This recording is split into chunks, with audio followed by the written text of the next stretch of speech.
ولت کرد؟ آره رفت. دوستش داشتی؟ میدونم. با هم خوب بودین که؟ اینم میدونم. چرا ترکت کرد؟ خیلی فرق داشتیم با هم. تو که عاشقش بودی؟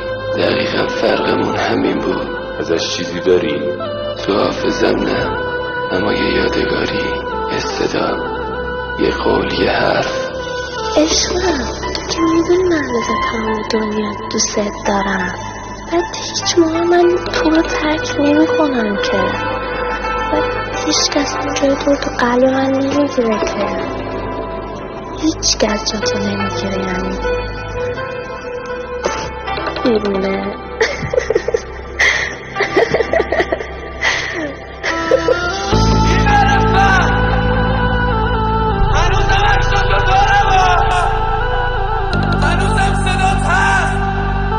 هنوز گوش میدمش، هنوزم همه لباسام بوی تو رو میده کسافت. با خودت تو هم دلبر بی پدر و مادر.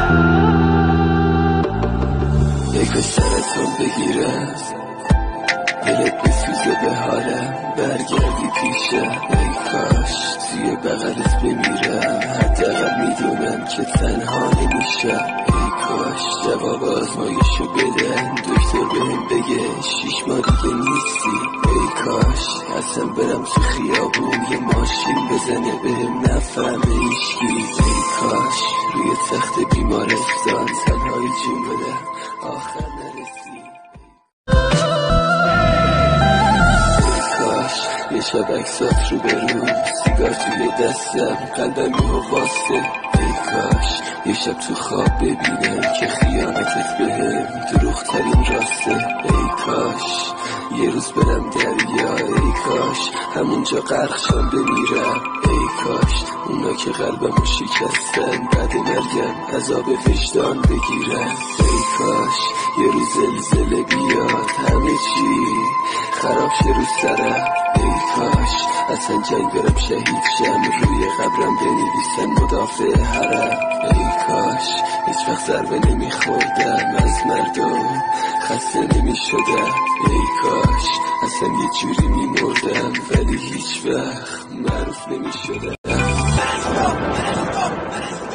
نفیره کردون که به اسم دوست تو الواتی یه با من چرا داخل پلر سلواتی همه من ایشتبا فقط واقعا خودکاره رام از این دنیا بنده یه دنیا طرف کاره. من بغزه تو گلومون که پاره شدن جرم شبا هر روز هرچی تو خونه تو میزگرم. من که دیوونه بودم تو دیوونه تر کردی یه قدر بده به چشم تو دوباره برگردی. اگه خواستم بمونی به فکر آبرون بوده همه میگن مهران مغرور نبابا.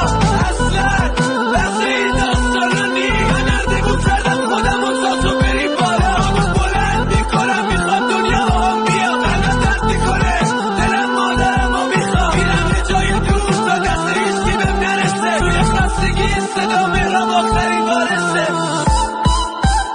کاش نفرین مادرم میگرفت شب میخوابیدم صبح بیدار نمیشدم. ای کاش هیچ وقت تو رو نمیدیدم. ای کاش هیچ وقت عاشق نمیشدم. رفیقام البته کشیدم